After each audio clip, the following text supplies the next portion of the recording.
Great. So content creation. So I guess the overriding principles that we would suggest around this are to be realistic about what's sustainable for you as an organization in terms of the content that you're going to publish. So that's obviously being clear-sighted about the audiences that you want to reach with it, but really how is that part of a sustainable dialogue with those audiences? As John was talking around in the audience section earlier, you know, actually there is something worse than not engaging with audiences online. It's engaging with them and then walking away and looking like you forgot about them. Any online presence, whether it's long form content from activities that you're undertaking or short form or interactive, you need to go back and refresh it. Once you've got them there, then you need to go back and talk to them again and on a regular basis and make them feel like they are part of that advocacy network that we've talked about creating. And someone asked me in an earlier session, what does regular look like then? And if it's a trade-off between frequency of content and quality, where should we focus? And I guess our advice would be, well, regular looks like you have a pulse. We know you're still alive. And that could be as simple as if you can only afford to release a sort of high-profile piece once a quarter, then signposting that that's your intention. And then in between times, finding a relatively low-cost way, social media is obviously ideal, to just keep that sort of heartbeat going. But at least if you signal in advance how frequently they can expect to see this type of thing from you, they will know that you are still alive. And I would say, and on the YouTube channels, don't just keep, I was describing it as everyone's junk room in the attic. Please stop just posting stuff onto the YouTube channel because you think it's interesting. It's really not, unless you're giving the audience some insight as to what it is, why it's there, and that you take it down and refresh it and give it some tagging so that people know what it's about. Just putting endless yards of behind the scenes with our directors, it would be, no, it doesn't work. The audiences get very confused about what's there and they're not actually looking at it. So we are going to talk about content creation divided up into the forms that we regularly commission in. They obviously do all interlink with one another, but long form capture, so that's kind of the existing live art practice, whatever that may be in a museum, a gallery or a performing space, and what we would say as kind of recommendations around it. First one would be produce one at a time, and give yourselves the time to gain the learning from it, both in terms of the production process, the pre-production, the production, and indeed how audiences engaged with it and what kind of feedback they gave you. Give yourselves time to then kind of build forward to the next project. Any project that you're undertaking in this area allow at minimum 3-month pre-production time frame. There's at least one organisation sitting in this room who doesn't now have 3 months before they're going to be doing something with us. Not looking to the back row there. So it's not always possible. However, generally speaking, when you are planning for it, try and have at least a 3-month pre-production period. Rights. Look at, imagine, interpret everything to do with the piece and think about the rights.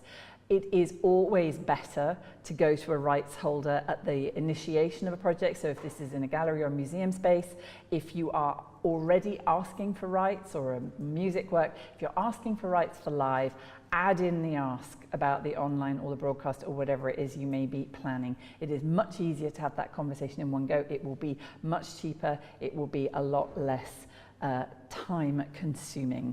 And I think if there's going to be a problem with a rights holder being able to agree to grant you those rights, know about it early on. We have had several projects which have kind of come all the way through to being applied for, being pre-produced and worked on before actually the arts organisation discovered that an underlying rights holder wasn't in fact willing or even able to grant the online and broadcast rights. Having said that, they are a nightmare. There are no standard playbooks for what you can go and ask for or how you describe the usage you want to make. We are working, as John alluded to, we are working with the DCMS and others to try and come up with a rights framework that would at least establish some standards of how we describe online and where that usage might be, but it's very early days, so do allow time and resource, kind of specialist business affairs support to help you work through those issues. Again, really clear audience targets mapped to distribution channels, and then mapping the marketing approach towards those audiences. make sure that you have got just the same set of criteria again. Make sure you've got cross-departmental and senior buy-in. We have had projects, one that I can think of, I won't name the organisation, but it had come to us as a piece of theatre work where we were going to get all the behind the scenes of how it was, the last few days of rehearsal, and that was going to be going up onto social media channels before the live stream. What transpired in the end was that it come from the education team. When the education team turned up to the creative team saying, oh, we're bringing the cameras in tomorrow, the director kind of went, yeah, no, you're not. Pretty tricky period of time. No, I'm not going to have cameras filming a rehearsal process at a very crucial time. Could have been avoided had those conversations been had across the organisation right at the beginning.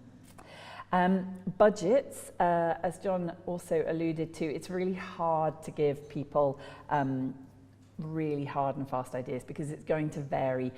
A large ballet with a big orchestra and company with kind of contemporary music rights attached to it is obviously going to be vastly more expensive than a one-man theatre show. Something that is using a lot of contemporary artworks is going to be a lot more expensive than something that is using out of copyright materials.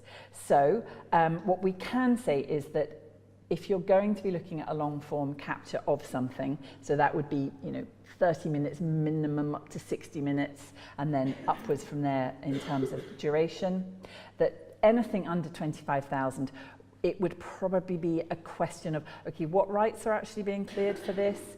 What in fact is the production schedule? How is it happening? I would say that sort of a minimum somewhere around the 25k mark is advisable to allow.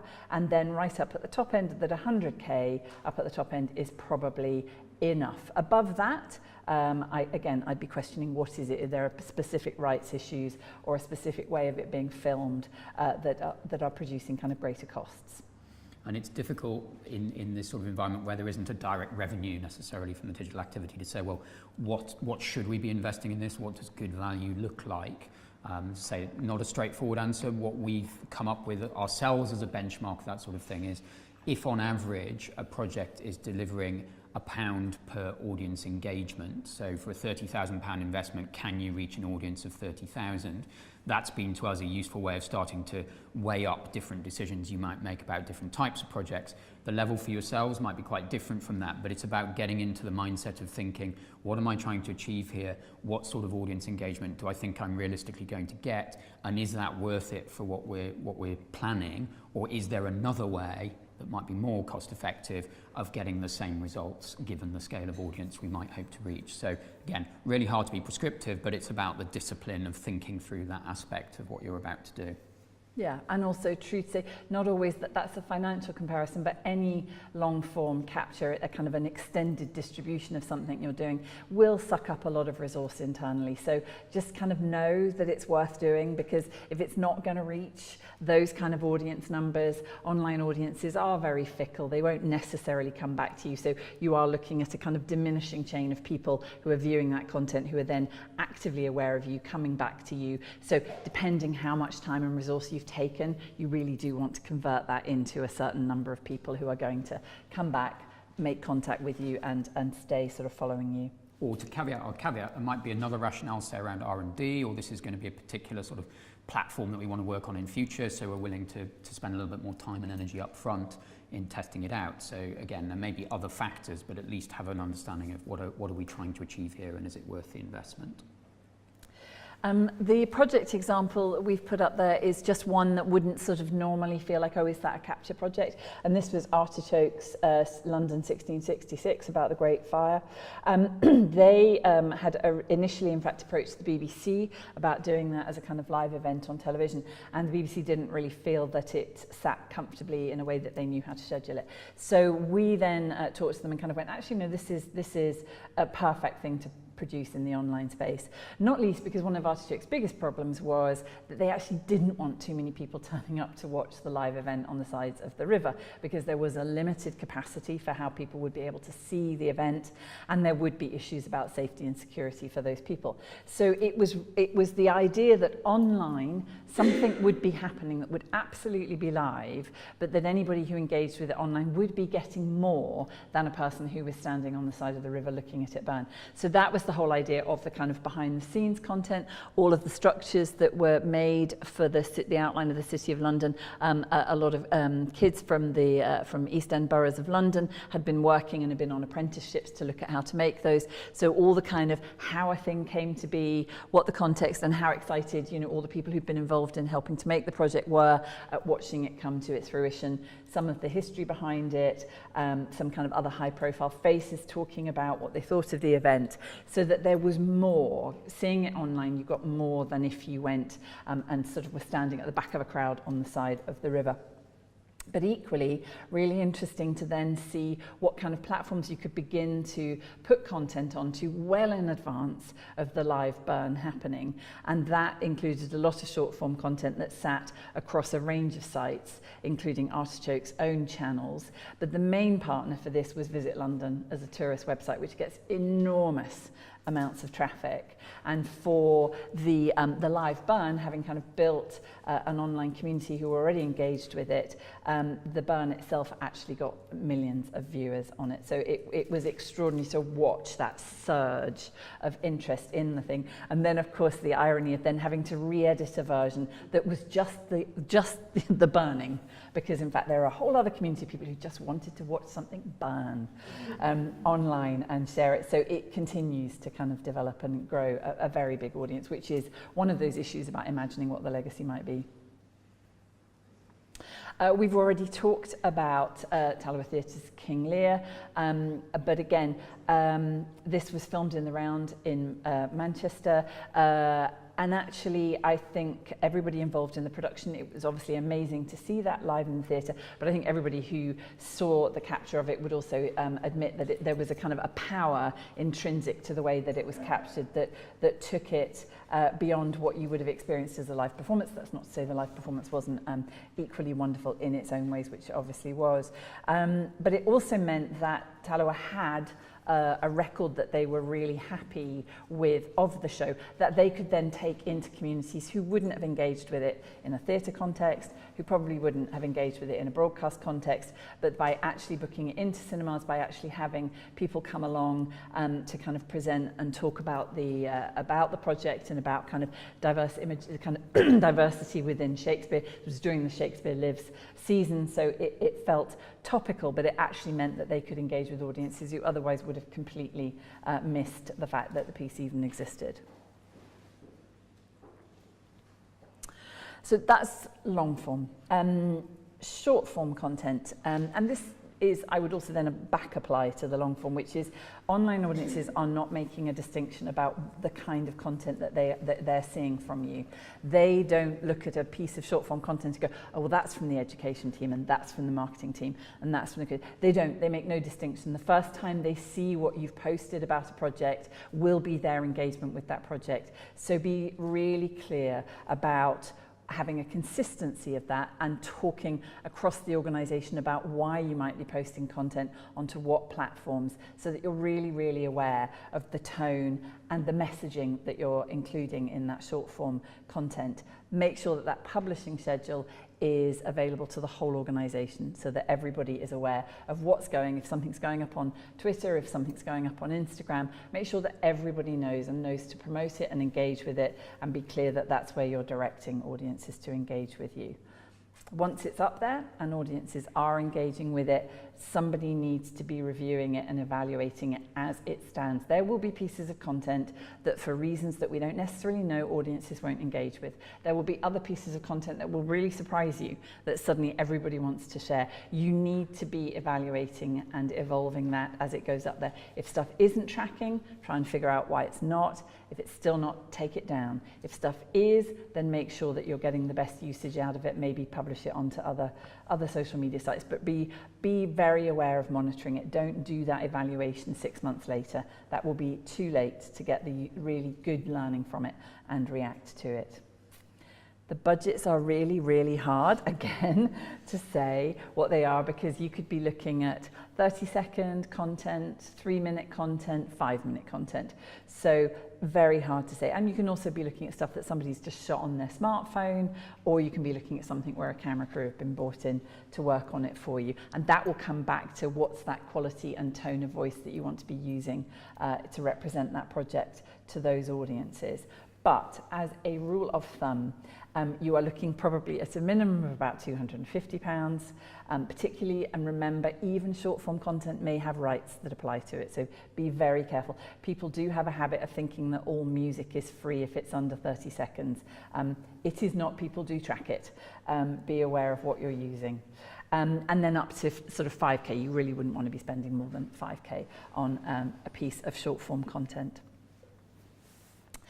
We've now got a couple of little moving pictures, examples of some short form content to show you. The first one is Miracle Theatre down in Cornwall, who we worked with. They hadn't really used their social channels at all, and they had a new pantomime coming up, and they really wanted to kind of build an engagement with them as an organisation, very much within Cornwall, so very targeted to Cornish communities. There was going to be a live stream of the pantomime, and so, but we worked with them to actually create some short form content that felt fresh, and that kind of felt like it would reach out to kind of new audiences they hadn't spoken to before. It was amazingly successful, and they got really good engagement, kind of, you know, over 20,000 people engaging with some of the short form content, which was, you know, really, really transformed their view of how they could use social media to talk about the work that they were making. But anyway, there is a short clip. Well, welcome to Anaesthesia and Euthanasia's Beauty Morning. There we are. How's that feeling? It hurts quite a lot. It's stinging. Well, I don't know if it's supposed to sting. What's in this white? Well, it's a new product that I just had made up at the chemist this morning, and it contains some white lead and some sulfuric acid.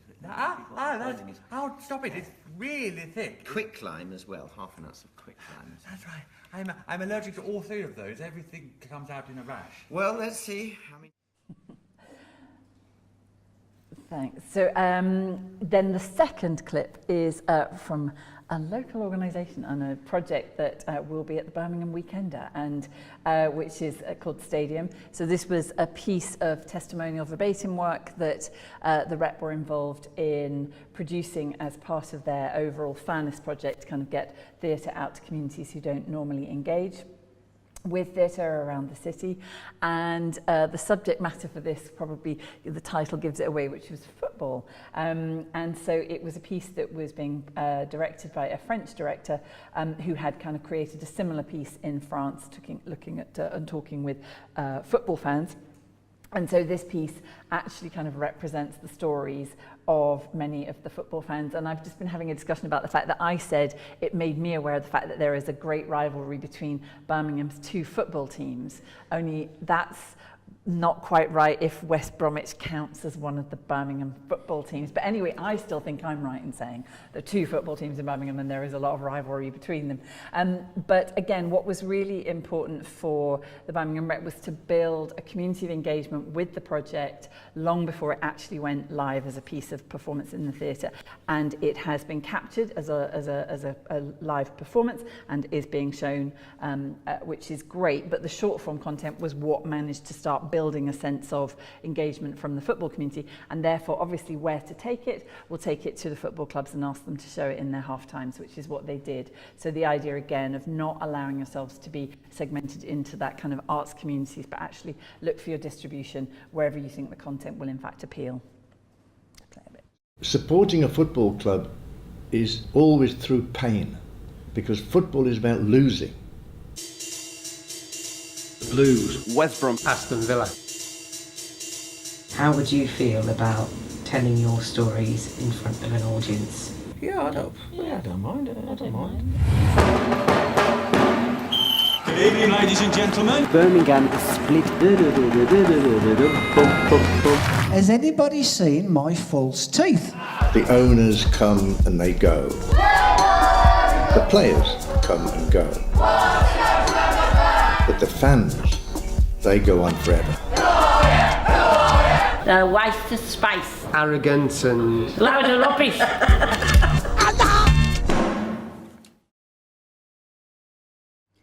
Great. So for those of you tracking the 3 C's, we've talked through the first one, which is captured content, and now looking at creative content. And the definition and the guidelines you'll see is incredibly broad, covers a whole range of formats and approaches. I think the common sort of learning in our experience from commissioning this sort of stuff is we get a lot of applications for funding that are about, we're going to do a VR or an AR experience, and there's a real sense of, ooh, shiny, shiny technical thing that we could play with.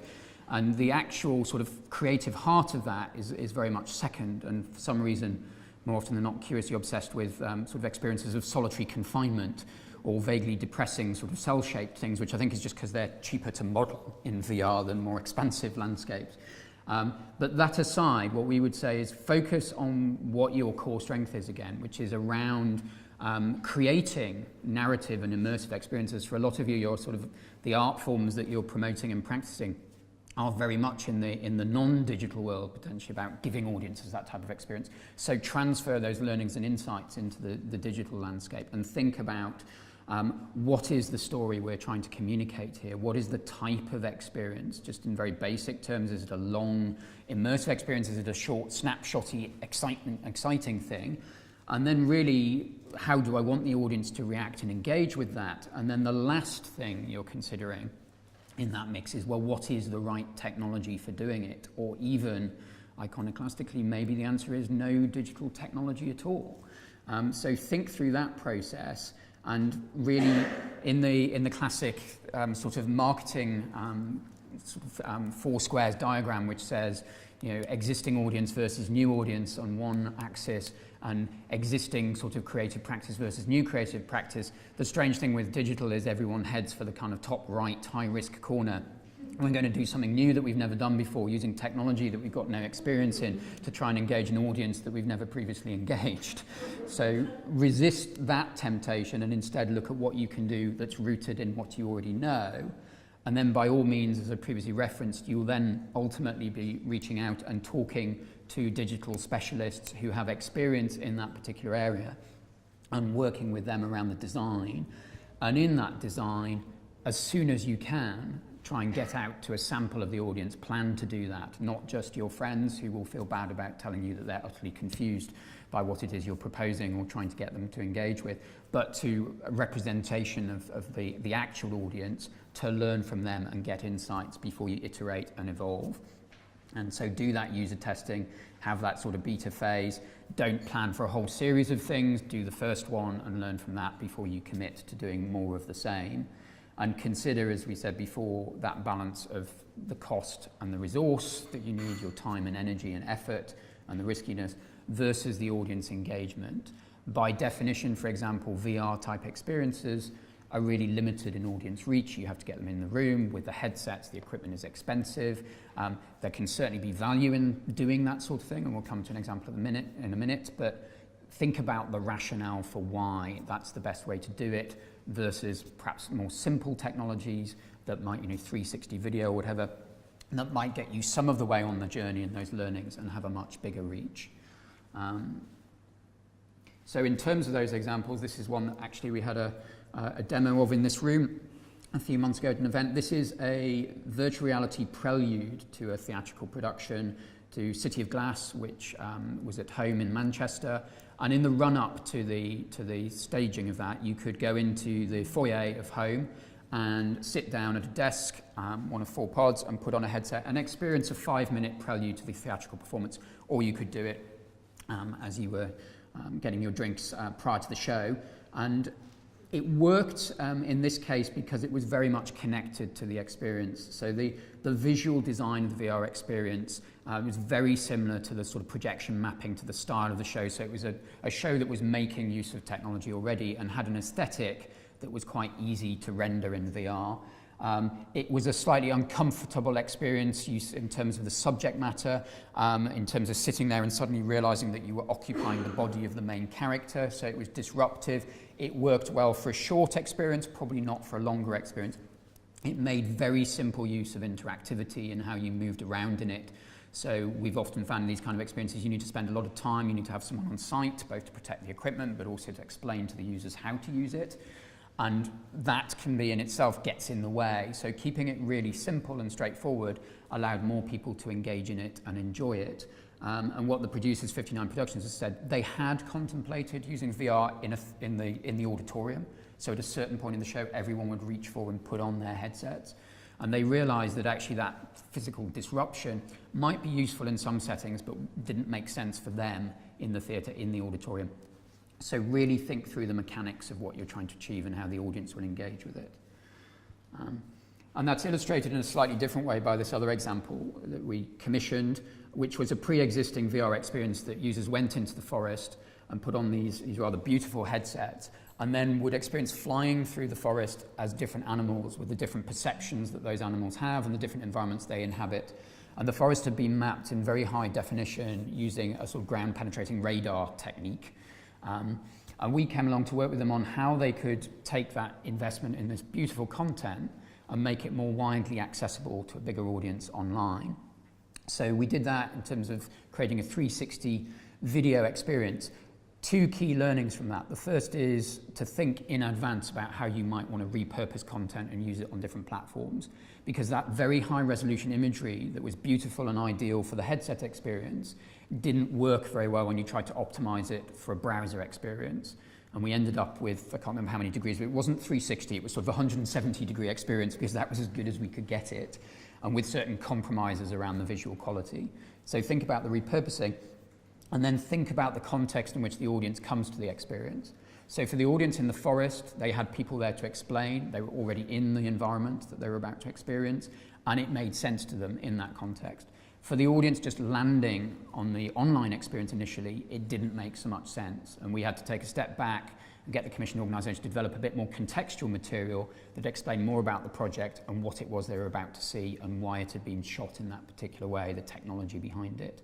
And with that wider context, then it got better engagement. But it's just thinking for cross-media projects, how are people coming to it and why and what help do they need in interacting with it. And I would say, again, it's also that thing about that buy-in, because the big issue here was that you had an amazing digital agency called Marshmallow Laserfeast, who'd kind of worked on it as the creative artists, and then Abandoned Normal Devices Festival, who wanted to extend the reach of it.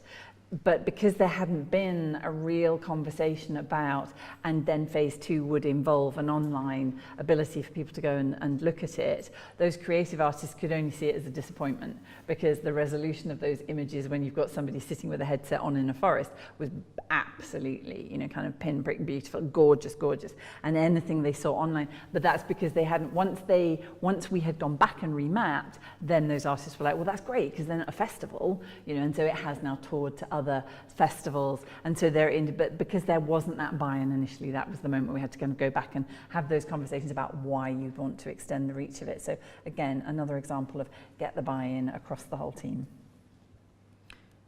And hopefully not everything that you do and plan and look at will be following sort of established routes and approaches. It's lovely to use digital to kind of experiment and try new things, and this is one such example that's sort of trying to push the boundaries in various dimensions. So this is a project we've got in production at the minute, Playcraft, which will be the first drama to be staged in Minecraft. It will be performed effectively as a radio play in Derry Playhouse, and then simultaneously can be experienced by kids who are passionate about Minecraft all over the world by watching YouTubers, who already have a large following, interact with it in Minecraft itself. So the YouTube specialists will be in the Minecraft experience and able to interact and engage. They will share that in real time on YouTube for audiences, their fans and followers, and at the same time the audience in Derry Playhouse can experience it. And of course that's not something that's ever been attempted before, so even working with an agency that's a specialist in Minecraft content and doing these sorts of projects in Minecraft around children and educational audiences, it's new territory for them, it's new territory for the Playhouse. And it's approaching it with a kind of iterative mindset of experimenting, trying out different things, working out where the issues are, and gradually rolling out. The other thing we're doing with them is having these calls to action that invite kids to participate, to help with some of the design of the project, of the characters and so on, in the run-up to the final event. So as with other projects we've looked at, like the Great Fire of London, the Artichoke project, it's looking at how you can start to build that audience momentum, and then you can respond and react to what they're telling you as you go and as you develop the project. Couple of examples from the museums and gallery sector and physical installations. So this is one that you can see in the British Museum at the minute, and gallery visitors going to see this particular carved relief of a shrine can, in the gallery, take their smartphones and interact with various actors who introduce and explain the context of the carvings that you're seeing. And you can do that very deliberately using a local Wi-Fi connection. So one of the issues that British Museum had in terms of looking at app-type experiences is that overseas visitors don't want to install the apps when they're on site because of the data costs of doing that. So in this case, they've got some technology which allows all that data to sit locally. You can access it through your smartphone locally, faster, without any risk of data charges, and then interact with the exhibit as you walk around it using your smartphone, or they have some handsets available as well for those who don't want to use their smartphones. What's interesting from our point of view is then repurposing that experience and some of those assets online. So if you go online, they're using a product called Sketchfab, which allows you to look at a 3D model, zoom up, I suspect, probably closer than you can get to the artifact if it's in front of you in the gallery, to look at the detail, to click on various hotspots and interact with it. And using that Sketchfab product also allows them to create a VR Google Cardboard version, which I have to say is a little clunky, but again, it's a 360 immersive video. So it's looking at what platforms are out there that allow you to really cost effectively repurpose content for the different formats. And rather than trying to do that in a bespoke way yourselves, reaching for established, much more cost-effective products that are a bit more tried and tested. So that's certainly a really interesting approach there.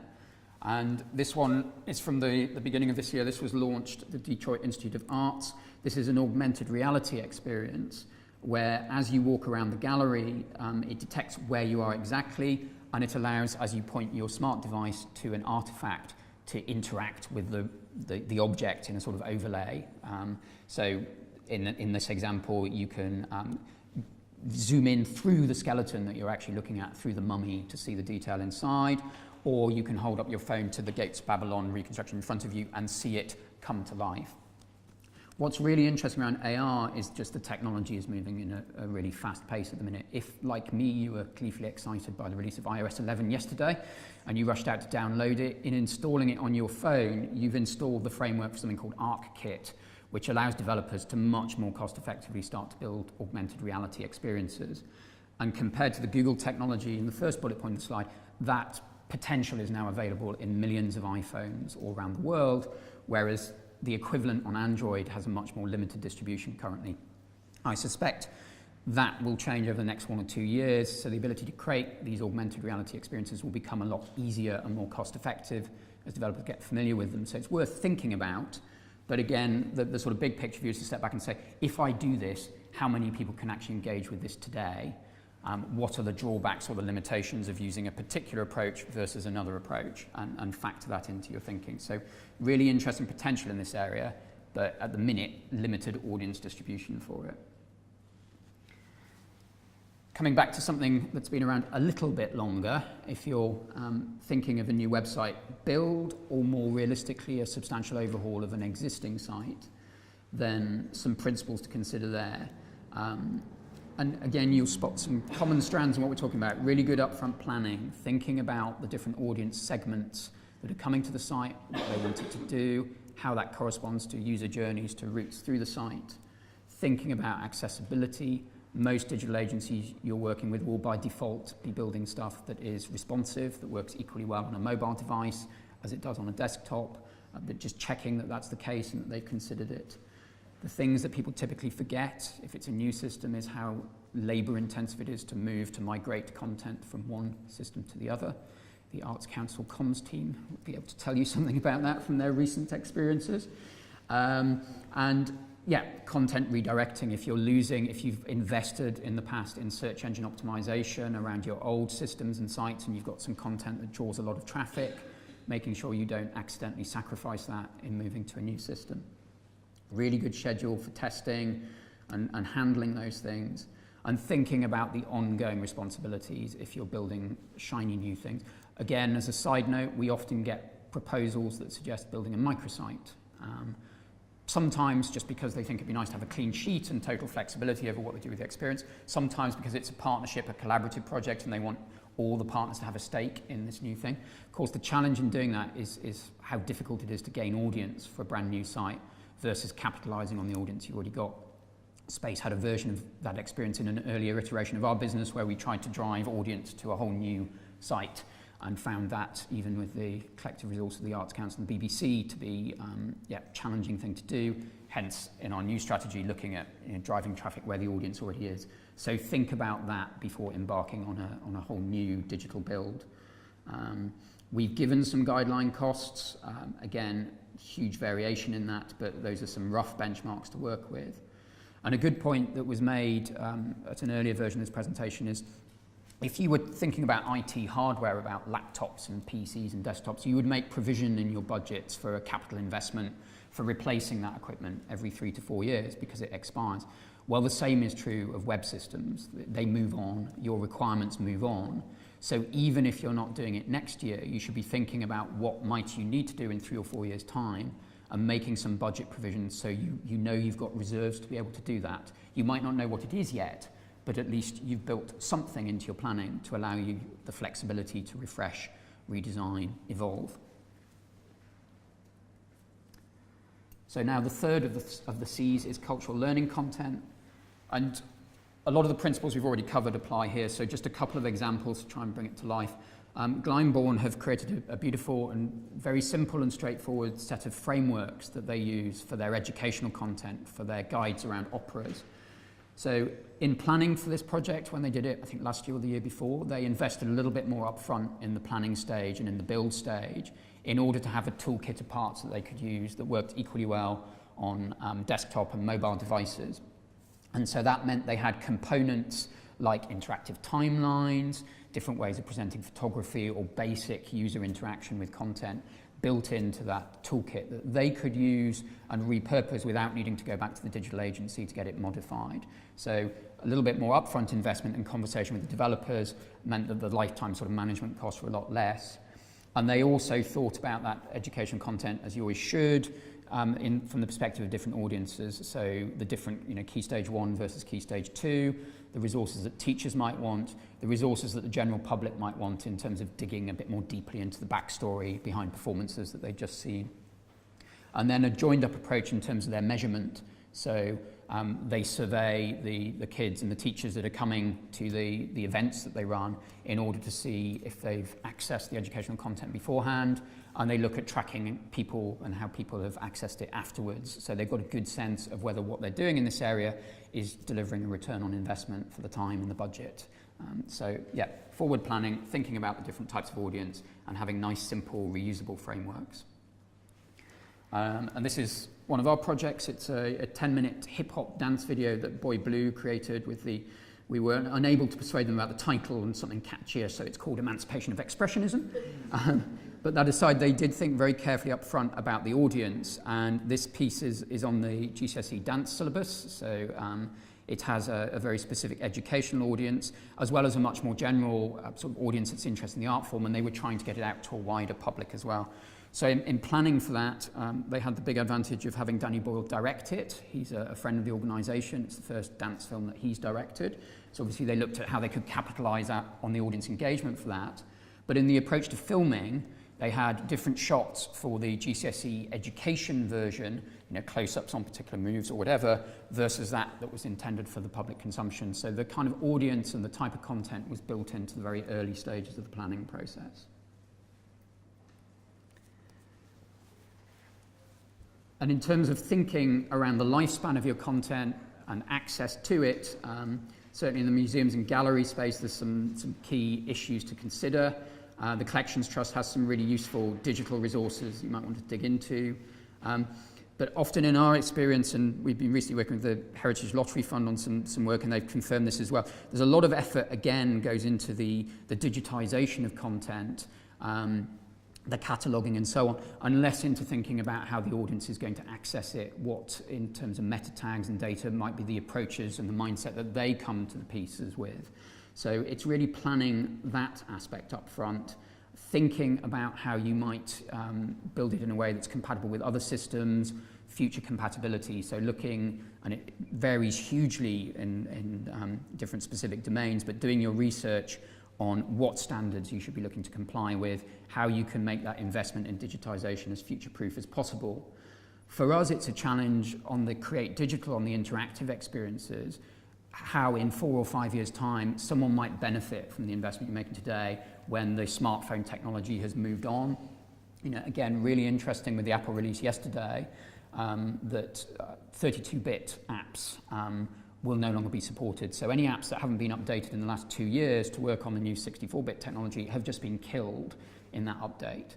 So again, if you're interested in preserving the history of what you're doing and the legacy of that, even if it's just for internal reference to look at what you did, what worked, what didn't, thinking about that, the best, simplest way we've come across of doing it is to capture just short video walkthroughs of an experience that give a flavour of what that experience was about.